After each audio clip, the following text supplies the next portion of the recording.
नमस्कार साथियों, आप सभी का स्वागत है भारतीय परिवार के YouTube चैनल पर। और आज हम बात करने वाले हैं हमारे घरों में इस्तेमाल होने वाले रिफाइंड तेल पर।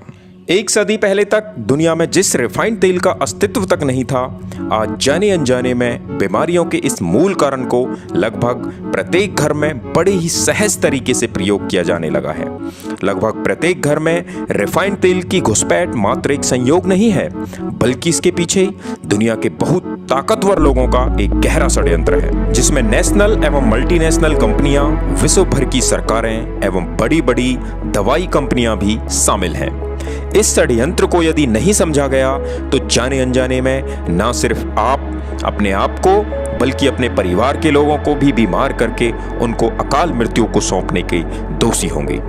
भारतीय समाज में धन की व्याख्या करते समय पहला धन निरोगी काया को बताया गया है, लेकिन पैसे कमाने की दौड़ में फंसे लोग उस सही जीवन शैली को भी भूल गए हैं जिसमें वे स्वस्थ रहकर इस सच्चे धन को अर्जित कर सकें।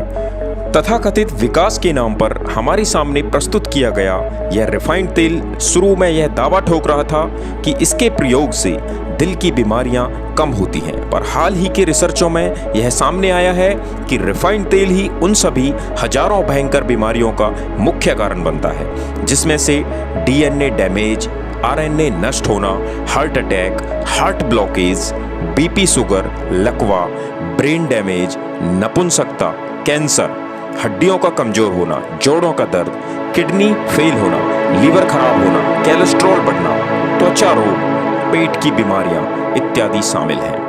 हमारा शरीर करोड़ों सेल्स कोशिकाओं से मिलकर बना है।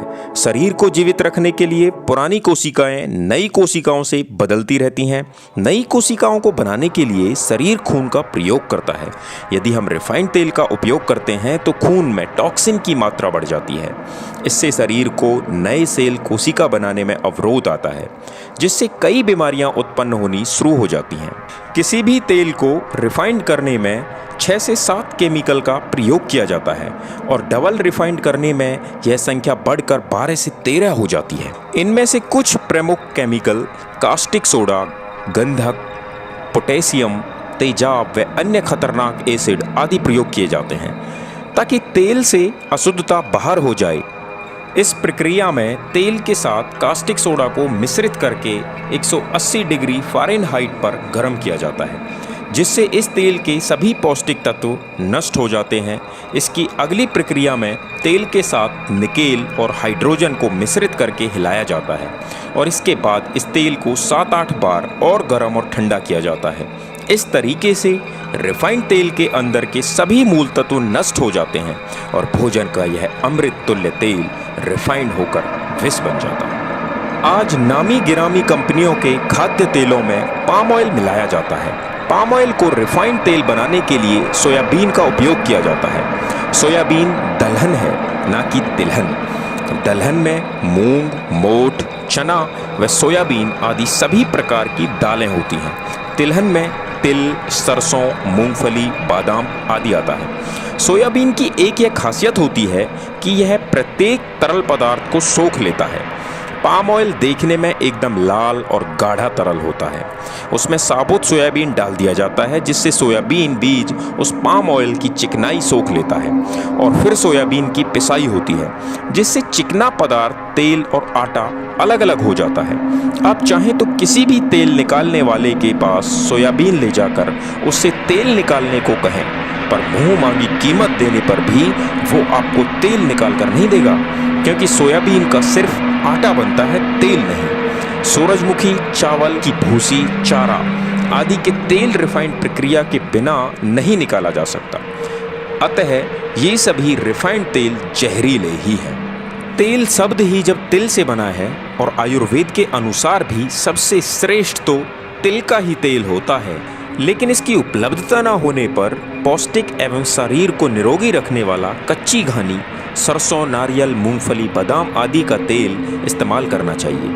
पर आजकल लगभग सभी कंपनियां अपने प्रोडक्ट पर कच्ची घानी का तेल ही लिखती हैं, जबकि यह बिल्कुल झूठ है और सरासर धोखा है। कच्ची घानी का मतलब है कि लकड़ी की बनी हुई ओखली और लकड़ी का ही बना मूसल होना चाहिए। कच्ची घानी की प्रक्रिया में लोहे का घर्षण नहीं होना चाहिए। अब तो आपको पता चल ही गया होगा कि भारत के लोगों के तेल का कारोबार छीनकर मल्टीनेशनल कंपनियों ने लोक लुभावने विज्ञापन से प्रलोभन देकर हीरो हीरोइन, खिलाड़ियों एवं विदेशी दवाइयों की दलाली कर रहे पापी डॉक्टरों द्वारा आपको जिस तेल की ओर आकर्षित किया है, असल में वो तेल नहीं, जहर है। अब फैसला आपके हाथ में कि इस जहर को आप प्रतिदिन अपने खाने में मिलाकर अपने परिवार की धीमी मौत का तड़का लगाएंगे या इसका बहिष्कार कर स्वस्थ जीवन शैली अपनाएंगे। हमें आपसे यह भी आशा है कि ज़्यादा से ज़्यादा लोगों को आप इस सच्चाई से अवगत जरूर कराएंगे। साथियों, यदि आप चाहते हैं कि सेहत की ये खबरें लगातार आप तक पहुंचती रहें, तो आप सभी से गुजारिश है कि हमारे सेहत दर्शन चैनल को लाइक करें, सब्सक्राइब करें और ज़्यादा से ज़्यादा लोगों तक शेयर करें। जय हिंद, जय भारत।